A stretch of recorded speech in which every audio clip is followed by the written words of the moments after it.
नमस्कार दोस्तों, स्वागत है आपका देवकुल एकेडमी यूट्यूब चैनल पे।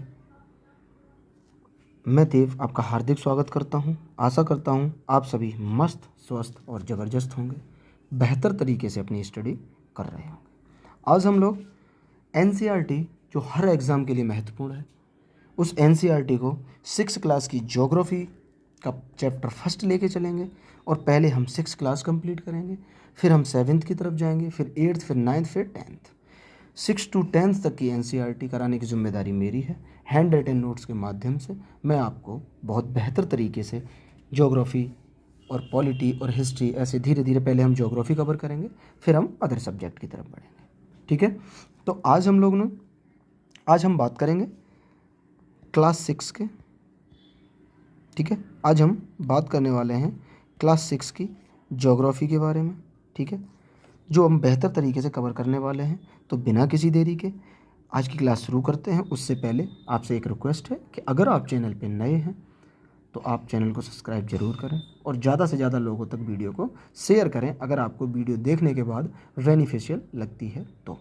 कम समय में बेहतर तरीके से हैंड रिटन नोट्स के माध्यम से आपको इस चैनल पे कंटिन्यू तैयारी मिलती रहेगी। आपकी जीके की, जीएस की मेरी जिम्मेदारी है, मैं बहुत बेहतर तरीके से उन्हें कवर करा दूंगा। क्लियर? तो चलिए बिना किसी देरी के शुरुआत करते हैं हम आज की क्लास की। ठीक है, आज हम लोग जो बात करने वाले हैं वो हम बात करने वाले हैं एनसीईआरटी, जो हमारी एनसीईआरटी है क्लास 6 की। ठीक है, ये यूपीएससी के लिए तो है ही इम्पोर्टेंट, बाकी हर एग्ज़ाम के लिए बहुत बेहतर कंटेंट है इसमें। और अगर आप एनसीईआरटी कवर कर लेते हैं तो ऑल इंडिया लेवल का कोई आपका एग्ज़ाम ऐसा नहीं है जहाँ से एक भी क्वेश्चन आउट चला जाए। ठीक है, तो आज हम लोग बात करने वाले हैं सौर मंडल में पृथ्वी के बारे में। ठीक है, तो उससे पहले हम थोड़ा जान लेते हैं कि सौर मंडल में देखो, एक तो हमारा सूर्य होता है और बाकी के हमारे 8 ग्रह होते हैं। तो अब सूर्य ग्रह जो है वो सूर्य के चारों तरफ चक्कर लगाते हैं, ये आपको पता है। तो पहले हम जान लेते हैं कि सूर्य के अलावा ग्रह और कौन कौन से हैं। ठीक है, तो दूरी के क्रम में यहाँ पे सूर्य से ग्रह दिखाए गए हैं। जैसे ये हमारा सन है और यहाँ पे पहला बुध है, दूसरा शुक्र, तीसरा ग्रह हमारा पृथ्वी है, चौथा मंगल है, पांचवा बृहस्पति यानी जुपिटर, शनि, अरुण और वरुण।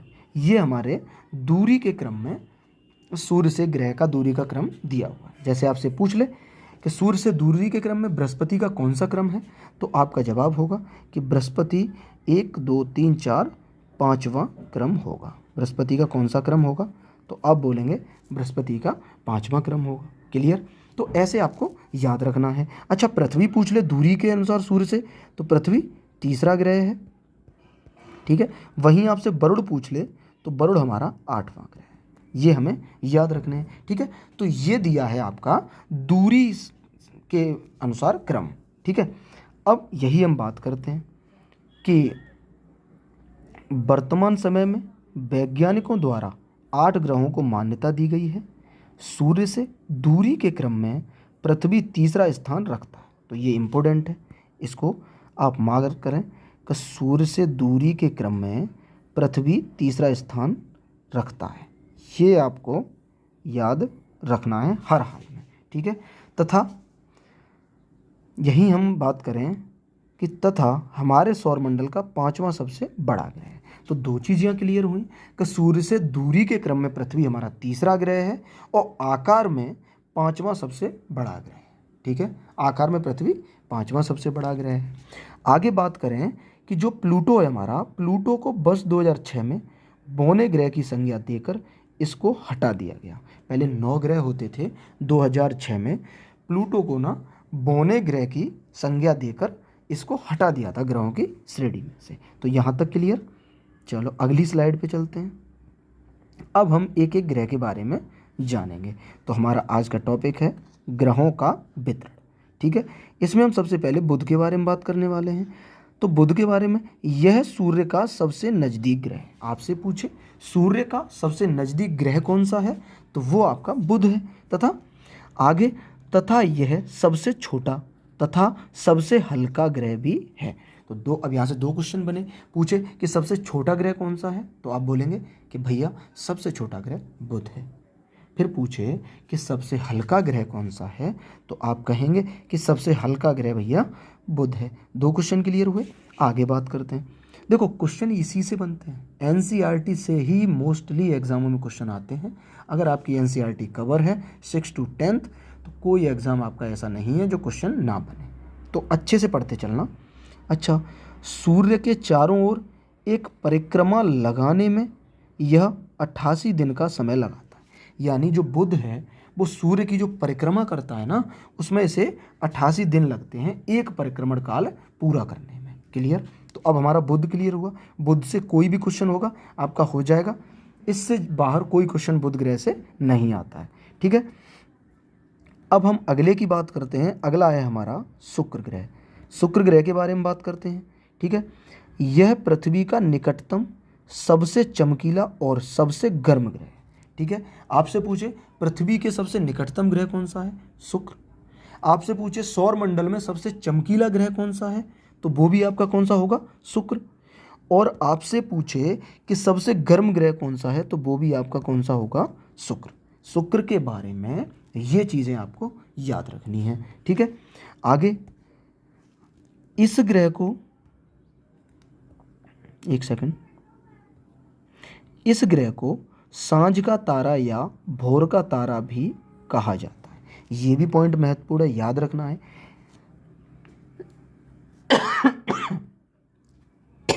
सॉरी, आपसे पूछा जाता है कि किस ग्रह को सांझ का तारा या भोर का तारा कहा जाता है, तो आपका आंसर होगा शुक्र ग्रह।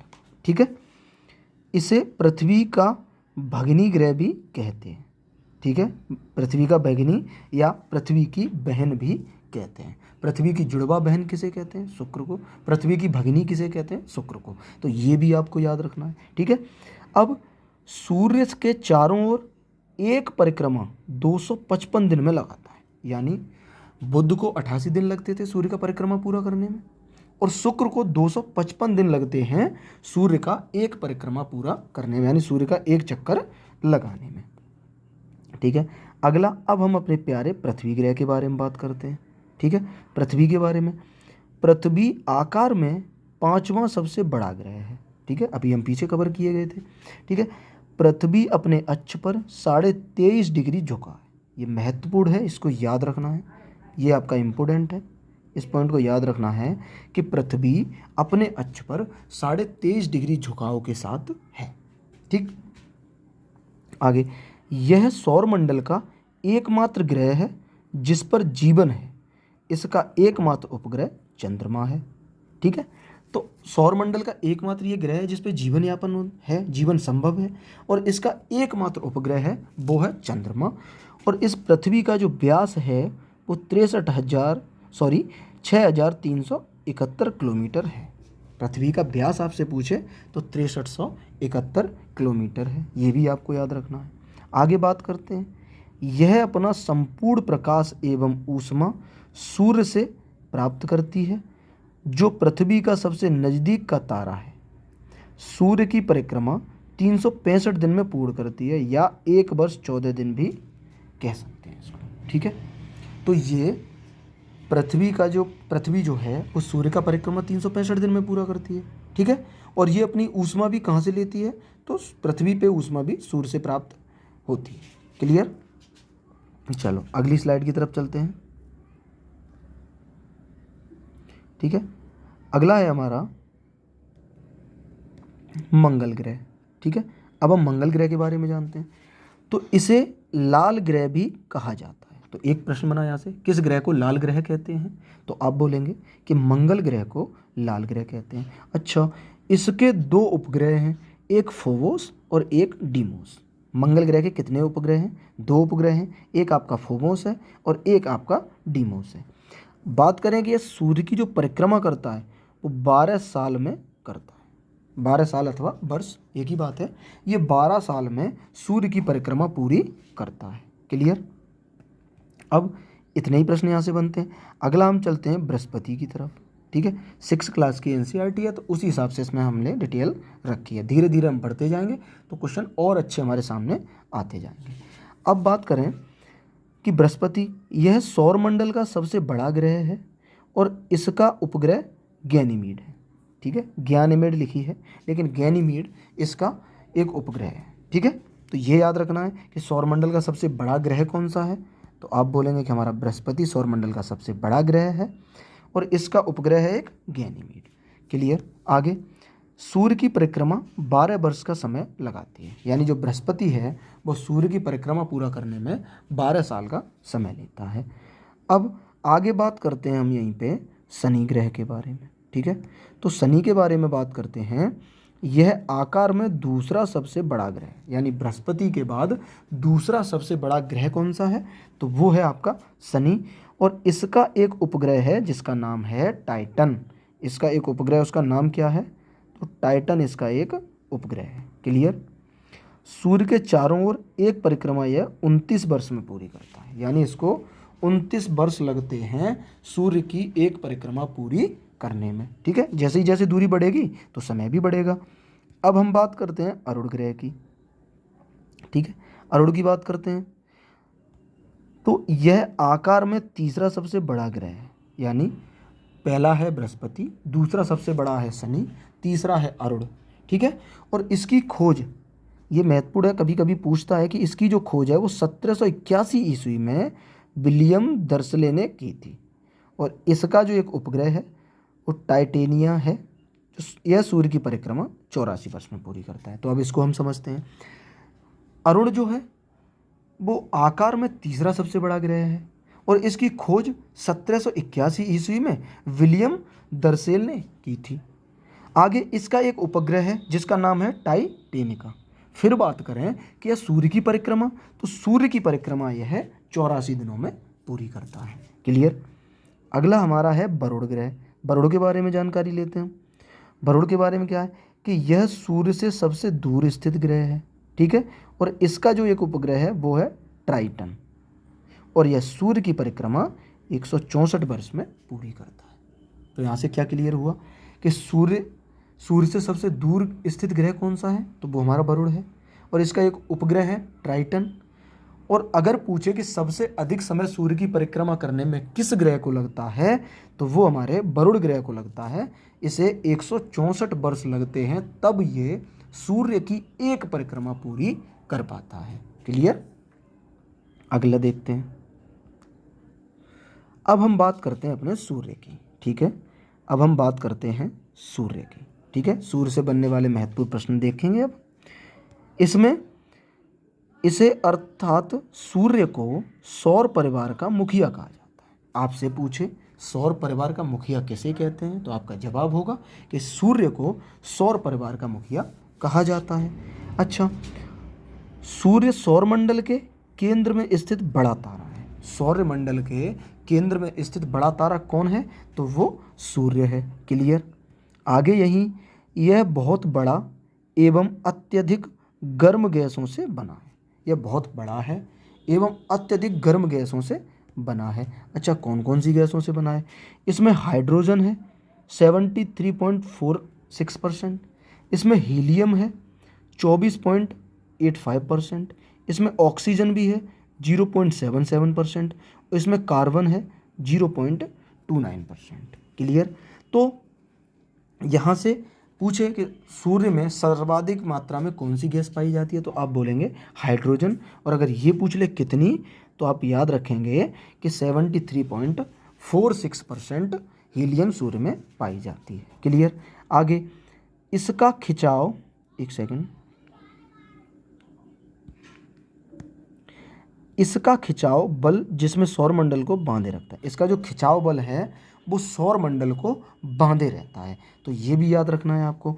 आगे बात करें, सूर्य सौरमंडल के लिए प्रकाश एवं ऊष्मा का एकमात्र स्रोत है। बहुत महत्वपूर्ण प्रश्न है, काफ़ी बार एग्जामों में बना है, इसको याद रखना कि जो सूर्य है वो सौरमंडल के लिए प्रकाश एवं ऊष्मा का एकमात्र स्रोत है। क्लियर। आगे सूर्य पृथ्वी से लगभग 15 करोड़ किलोमीटर दूर है, तो ये भी याद रखना कि सूर्य की पृथ्वी से दूरी कितनी है, तो ये लगभग 15 करोड़ किलोमीटर दूर स्थित है सूर्य। ठीक है। आगे इसमें बात करें, सौरमंडल के सभी 8 ग्रह एक निश्चित पथ पर सूर्य का चक्कर लगाते हैं, ये कक्षा कहलाती है। यानी एक निश्चित पथ पे जो 8 ग्रह हमारे सूर्य का चक्कर लगाते हैं उसे हम कक्षा कहते हैं। अपनी अपनी कक्षा में सभी ग्रह सूर्य का परिक्रमा करते हैं। तो मोटी सी ये बात आपको याद रखनी है। क्लियर। अब बात करते हैं हम भूआव के बारे में। भूआव, पृथ्वी जो ध्रुवों के बीच थोड़ी चपटी है इसके कारण इसे भूआव कहा जाता है। यानी जो पृथ्वी चपटा आकार की है, गोलाकार की नहीं है, चपटे आकार की है, और ध्रुवों पे जो पृथ्वी चपटी है उसको भूआव कहा जाता है। तो ये याद रखना है। आगे इसी में बात करें, अंतरिक्ष से देखने पर पृथ्वी नीला रंग नीले रंग जैसा दिखाई देती है क्योंकि इसका अर्थात पृथ्वी का 2/3 सतह पानी से ढका हुआ है, इसलिए इसको नीला ग्रह भी कहा जाता है। जब हम अंतरिक्ष से देखते हैं तो पृथ्वी नीली दिखाई देती है क्योंकि इसका 2/3 या बोले 71% भाग जो है वो जल से घिरा हुआ है, इसलिए पृथ्वी को नीला ग्रह भी कहा जाता है और इसीलिए अंतरिक्ष से देखने पे नीली दिखाई देती है। यहाँ तक क्लियर। अगली स्लाइड देखते हैं। ठीक है, अब हम बात करते हैं चंद्रमा की। ठीक है, सूर्य की बात करी, अब हम बात करेंगे अपने चंद्रमा की यानी मून की। क्लियर। अब हम बात करेंगे मून की। ठीक है, तो हमारे पृथ्वी के पास केवल एक उपग्रह चंद्रमा है। पृथ्वी का केवल एकमात्र उपग्रह कौन है? चंद्रमा है। और यही बात करें, चंद्रमा का व्यास पृथ्वी के व्यास का केवल 1/4 है। जो चंद्रमा का व्यास है वो पृथ्वी के व्यास का कितना है? वो केवल 1/4 है। ठीक है, चंद्रमा पृथ्वी से लगभग 3,84,400 किलोमीटर दूर है।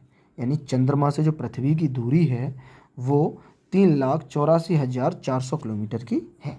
ठीक है, आगे बात करें, नील आर्मस्ट्रॉन्ग पहले व्यक्ति थे जिन्होंने 21 जुलाई 1969 को सबसे पहले चंद्रमा की सतह पर कदम रखा। ये प्रश्न आपको भी लग रहा होगा, 100% इसको याद रखना। ठीक है, बनता ही बनता है प्रश्न। आपसे पूछ लेगा कि नील आर्मस्ट्रॉन्ग चंद्रमा की सतह पर कब पहुंचे, तो आपको बताना है 21 जुलाई 1969 को। या आपसे पूछ ले कि चंद्रमा की सतह पर पहुंचने वाला पहला व्यक्ति कौन था, तो वो नील आर्मस्ट्रॉन्ग थे। ठीक है, अब बात करें आगे कि प्रकाश की गति जो 3 × 10⁸ मीटर प्रति सेकंड अर्थात सूर्य के प्रकाश के इस गति को पृथ्वी में आने के लिए लगभग 8 मिनट 20 सेकंड का समय लगता है। ठीक है, सूर्य का प्रकाश पृथ्वी तक पहुंचने में लगभग कितना समय लेता है? तो ये 8 मिनट 20 सेकंड का लगभग समय लेता है पृथ्वी तक पहुंचने में। तो ये भी आपको याद रखना है। ठीक है, आगे, मानव द्वारा निर्मित उपग्रह एक कृत्रिम पिंड है। यह वैज्ञानिकों द्वारा बनाया जाता है। मानव द्वारा निर्मित जो उपग्रह हैं एक कृत्रिम पिंड होता है जो मानवों के द्वारा बनाया जाता है। और अंतरिक्ष में उपस्थित कुछ भारतीय उपग्रह जैसे कि इनसैट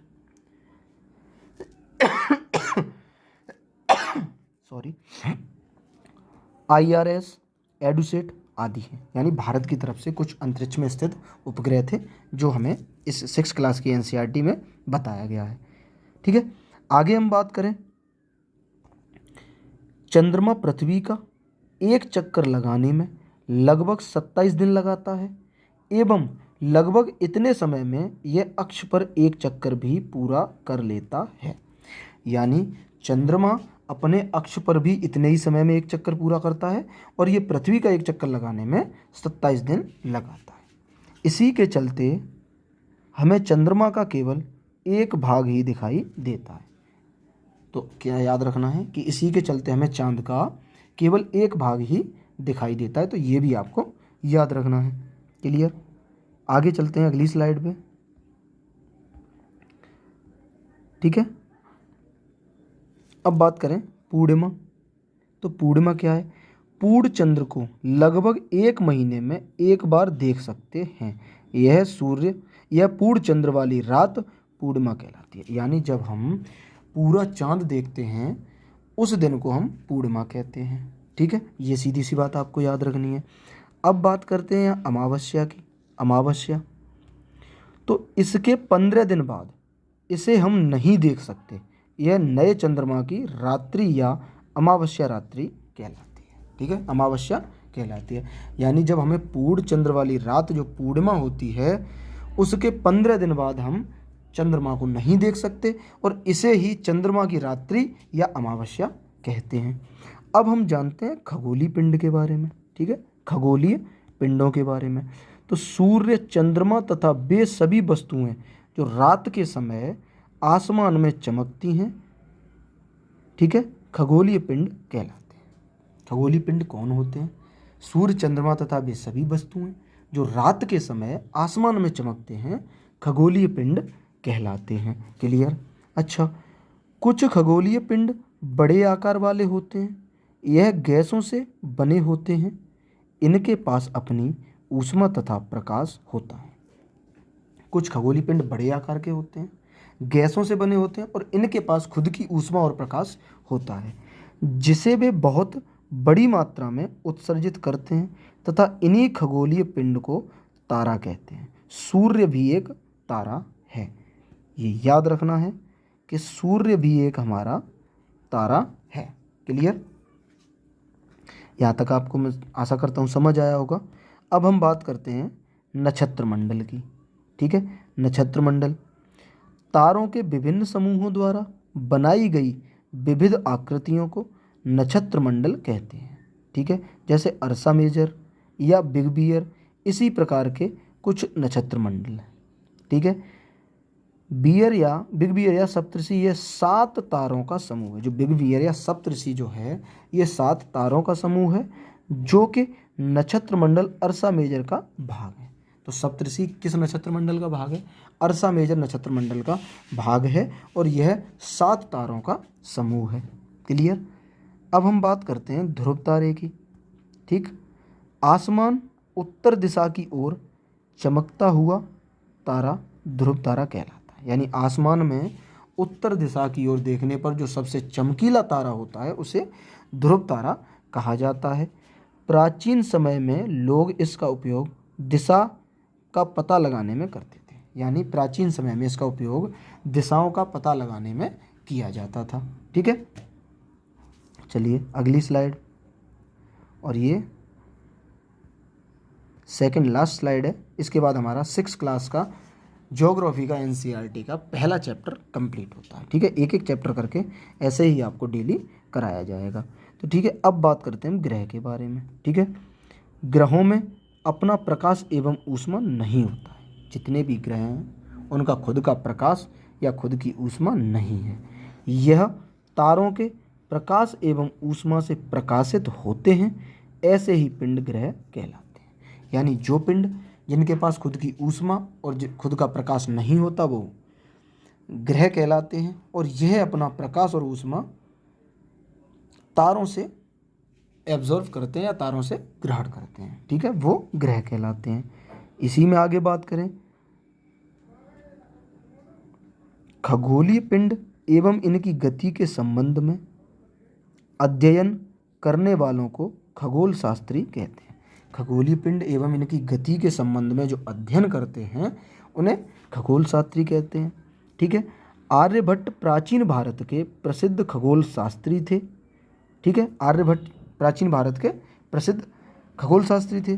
ग्रह जिसे अंग्रेजी में प्लैनेट कहते हैं ग्रीक भाषा प्लैनेटाई शब्द से बना। यानी जिसे जो ग्रह है हमारा उसे अंग्रेजी में हम प्लैनेट कहते हैं और जो प्लैनेट शब्द है वो ग्रीक भाषा के प्लैनेटाई शब्द से बना है जिसका अर्थ है, ये चीज़ याद रखनी है, जिसका अर्थ परिभ्रमक या चारों ओर घूमना होता है। जिसका अर्थ परिभ्रमण या चारों ओर घूमना होता है। किसका? प्लैनेटाई का अर्थ। ठीक है, अब हम बात करते हैं उपग्रह के बारे में। उपग्रह के बारे में देखेंगे तो पृथ्वी के आसपास या फिर पृथ्वी के चारों ओर चक्कर लगाने वाले पिंड भू उपग्रह कहलाते हैं। ठीक है, क्या कहलाते हैं? भू उपग्रह। आसमान में दिखाई देने वाला चंद्रमा भी एक उपग्रह है। जो आसमान में हमें चंद्रमा दिखाई देता है वो भी एक उपग्रह है और पृथ्वी का एकमात्र उपग्रह है वो आपका चंद्रमा है। तो ये आपको याद रखना है। अब बात करते हैं हम सौरमंडल की, ठीक है। सौरमंडल की तो सूर्य, 8 ग्रह तथा उपग्रह तथा कुछ अन्य खगोलीय पिंड जैसे क्षुद्र ग्रह एवं उल्का पिंड मिलकर सौरमंडल का निर्माण करते हैं। उसे हम सौर परिवार कहते हैं। यानी सौरमंडल में कौन कौन होते हैं आपके? सूर्य, 8 ग्रह कौन कौन से? बुध, शुक्र, पृथ्वी, मंगल, बृहस्पति, शनि, अरुण और वरुण, ये 8 ग्रह, फिर उपग्रह तथा कुछ अन्य खगोलीय पिंड एवं क्षुद्र ग्रह, उल्का पिंड मिलकर सौरमंडल का निर्माण करते हैं और उसे हम सौर परिवार कहते हैं। क्लियर? चलते हैं अगली स्लाइड पे, आज की लास्ट है। इसके बाद हमारा ज्योग्राफी 6 क्लास का पहला चैप्टर फिनिश हो जाएगा, ठीक है। अब बात करते हैं हम क्षुद्र ग्रह की। क्षुद्र ग्रह क्या होते हैं वो जानते हैं। ग्रहों के ही भाग हैं जो बहुत वर्ष पहले विस्फोट के बाद ग्रहों से टूटकर अलग हो गए हैं। यानी क्षुद्र ग्रह कौन से होते हैं? ये ग्रहों के ही भाग होते हैं। कई वर्षों पहले ये ग्रहों से टूटकर अलग हो जाते हैं, तो ये क्षुद्र ग्रह नाम से फिर जाने जाते हैं। यह बहुत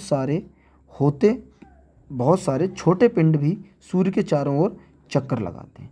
इन पिंडों को क्षुद्र ग्रह कहते हैं। यानी ग्रहों से टूटने के बाद जो छोटे पिंड हैं जो सूर्य के चारों ओर चक्कर लगाने लगते हैं, इन्हें ही हम क्षुद्र ग्रह कहते हैं। अब बात करें अगर उल्का पिंड की, तो उल्का पिंड क्या है? सूर्य के चारों ओर चक्कर लगाने वाले पत्थरों के छोटे छोटे टुकड़ों को उल्का पिंड कहते हैं। लाखों तारों के समूह को आकाशगंगा अथवा मिल्की वे कहते हैं। यानी लाखों तारों के समूह को आकाशगंगा तथा मिल्की वे कहते हैं। और जो हमारे उल्का पिंड होते हैं वो सूर्य के चारों ओर चक्कर लगाने वाले पत्थरों के छोटे छोटे टुकड़ों को उल्का पिंड कहते हैं। समझ आया होगा आपको? अच्छा, हमारा सौरमंडल इस आकाशगंगा का एक भाग है। यानी मिल्की वे आकाशगंगा का भाग है हमारा एक सौरमंडल। ऐसी लाखों आकाशगंगाएं, यानी लाखों आकाशगंगाएं मिलकर ब्रह्मांड का निर्माण करती हैं। यानी लाखों करोड़ों, जो लाखों हमारी आकाशगंगाएं हैं वो मिलकर ब्रह्मांड का निर्माण करती हैं। तो ये भी तुम्हें याद रखना है, ठीक है। अब हम ज्योग्राफी के बारे में कुछ महत्वपूर्ण बिंदु जानते हैं। ज्योग्राफी, देखो, ज्योग्राफी एक अंग्रेजी शब्द है, यह ग्रीक भाषा से लिया गया है। तो आपसे पूछिए ज्योग्राफी कौन सा शब्द है? अंग्रेजी शब्द है। और यह किस भाषा से लिया गया है? प्रश्न बनता है। तो आप याद रखना कि यह ग्रीक भाषा से लिया गया शब्द है, जिसका अर्थ पृथ्वी का विवरण है। इसका अर्थ क्या है? पृथ्वी का विवरण। जैसे बात करें ज्योग्राफी, तो पृथ्वी का विवरण यानी पृथ्वी का अध्ययन करना। क्लियर? फिर आपसे पूछे ज्योमेट्री, तो यह पृथ्वी का मापन करना, यानी इससे पृथ्वी का मापन होता है। दूसरा पूछे जियोइड, तो इससे पृथ्वी के आकार एवं अनुरूप के प्रयोग में लाया जाता है। यानी जो ज्योग्राफी है वो हमारा पृथ्वी का विवरण है, यानी पृथ्वी का अध्ययन है।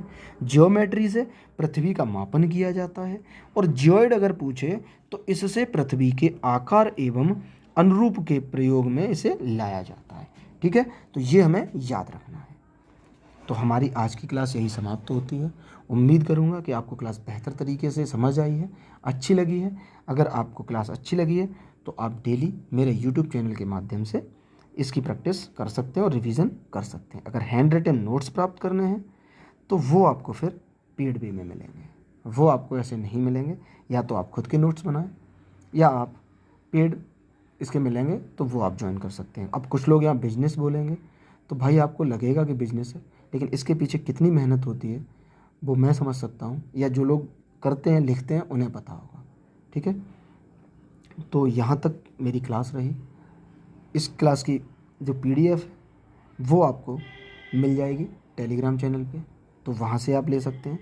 और अगर पूरी PDF आपको 6 क्लास की ज्योग्राफी की चाहिए तो वो एक साथ पाने के लिए आपको पेड वे में फिर आपको वो PDF पर्याप्त होगी। बाकी मैं क्लासेस के साथ साथ आपके लिए इसे फ्री में भी टेलीग्राम पे अपडेट करता रहूँगा। तो आप ये ना सोचें कि हमें पैसे दे के ही PDF मिलेगी।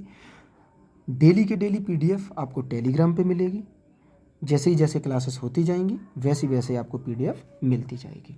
और एक साथ पूरी PDF लेने के लिए, यानी 6 क्लास की ज्योग्राफी की, जिसमें केवल 7 चैप्टर हैं, पूरे 7 चैप्टरों की PDF एक साथ लेने के लिए, प्रिंट कराने के लिए आप मुझे मैसेज कर सकते हैं। जो मेरा एक नंबर है मैं आपको यहाँ शो करा देता हूँ, ठीक है। मैं आपको एक नंबर शो कराता हूँ, 95 36 76 1997। आप इस नंबर पे व्हाट्सअप करें, मैसेज करें, प्लीज़ कॉल ना करें, सिर्फ व्हाट्सअप मैसेज करें अगर आपको एक साथ पूरी ज्योग्राफी की पीडीएफ चाहिए तो। और डेली के डेली आपको ये पीडीएफ तो यूट्यूब पे मिल जाएगी। जैसे ही क्लास आएगी उसके बाद आपको ये पीडीएफ मिल जाया करेगी। तो अब कुछ लोग बिजनेस का कमेंट करेंगे, वो मुझे पता है, तो आप करें, लेकिन जो लोग समझने वाले हैं वो ज़रूर समझेंगे। इसका मैं बहुत उचित प्राइस रखूँगा, कोई ज़्यादा नहीं रखूँगा, ये मेरा आपसे वादा है। पूरी क्लास जो है पूरी 6 क्लास की एनसीईआरटी एक साथ हैंड रिटन नोट्स में बेहतर तरीके से पाने के लिए आप मेरे पास मैसेज करें, ठीक है। और अगर डेली के डेली है तो वो तो आपको मिलेगी। जैसे ये क्लास अपलोड होगी उसके 2-3 घंटे बाद आपको यही पीडीएफ सीधा का सीधा आपके टेलीग्राम चैनल पे पर्याप्त हो जाएगी। तो वीडियो ज़्यादा लंबी ना हो इसलिए यहीं इस वीडियो को विराम देते हैं। और आपसे एक छोटी सी रिक्वेस्ट है कि अगर क्लास आपको पसंद आई है तो क्लास को लाइक करें, शेयर करें ज़्यादा से ज़्यादा लोगों तक, तथा आप अगर चैनल पे नए हैं तो प्लीज़ प्लीज़ प्लीज़ इस चैनल को सब्सक्राइब जरूर करें। और मेरे जितने भी पुराने दोस्त, मेरे भाई, मेरी बहन इस चैनल से जुड़े हुए हैं वो प्लीज़ अपने ग्रुप में वीडियो को शेयर जरूर कीजिएगा, ठीक है। आगे हम आप लोगों की कमेंट, आप लोगों का प्यार ये बताएगा कि ये सीरीज आगे कराई जाए या नहीं कराई जाए, ठीक है। तो ये रहा आप पे, बाकी आगे देखते हैं क्या होता है। मिलेंगे अगली वीडियो में, तब तक के लिए नमस्ते, नमस्कार एंड जय हिंद।